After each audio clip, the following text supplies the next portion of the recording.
नमस्कार मित्रांनो, मी ॲडव्होकेट विनोद राठोड महाराष्ट्र लॉ ॲडवायझरमध्ये आपले स्वागत करतो। 17 एप्रिल 2026 रोजी भारतीय लोकशाहीमध्ये एक मोठा राजकीय भूकंप झाला।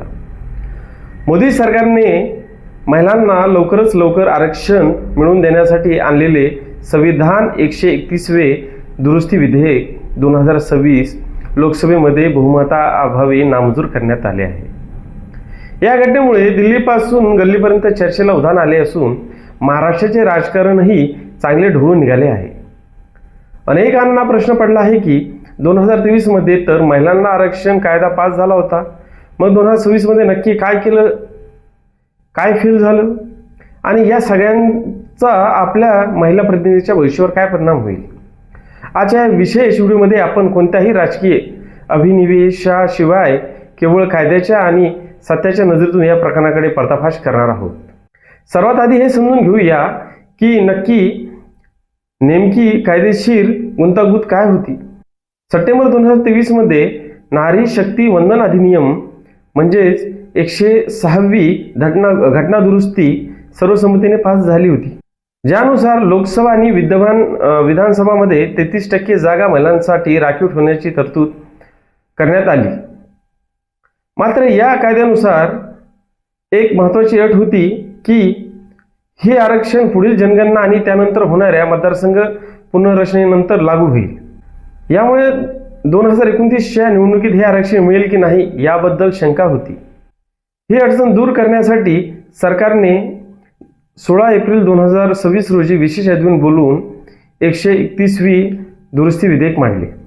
या नव्या विधेयकाचा मुख्य उद्देश असा होता की 2029च्या निवडणुकीपूर्वीच महिलांना हे आरक्षण मिळावे।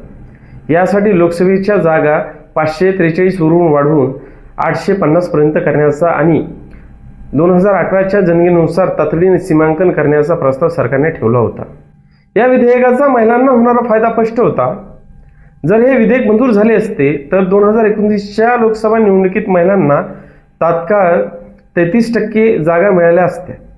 तसेच लोकसभेच्या एकूण जागा 850 पर्यंत वाढणार असल्यामुळे कोणत्याही विद्यमान खासदाराची किंवा राजकीय पक्षाची जागा कमी न होता महिलांना अधिक प्रतिनिधित्व मिळाले असते।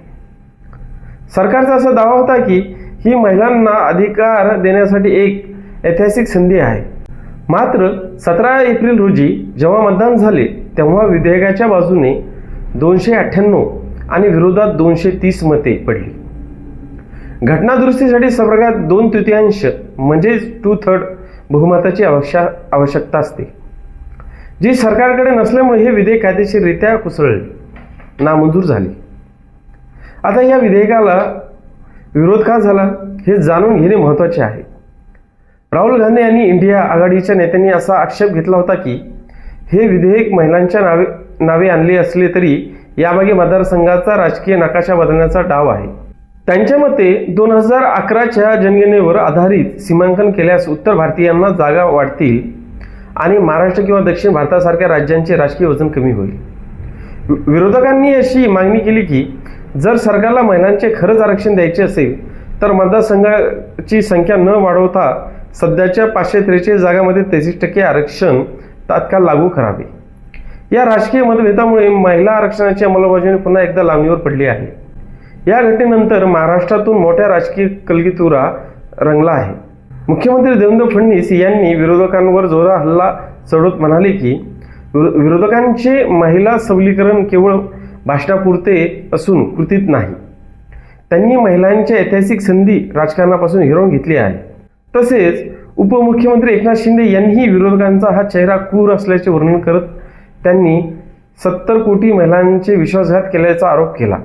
दुसरीकडे उद्धव ठाकरे यांच्या नेतृत्वाखाली शिवसेना आणि काँग्रेसने याला संविधानाचा विजय मानला असून सरकार महिलांचे आड लोकशाहीवर हल्ला करत होते असा प्रतिवाद केला आहे।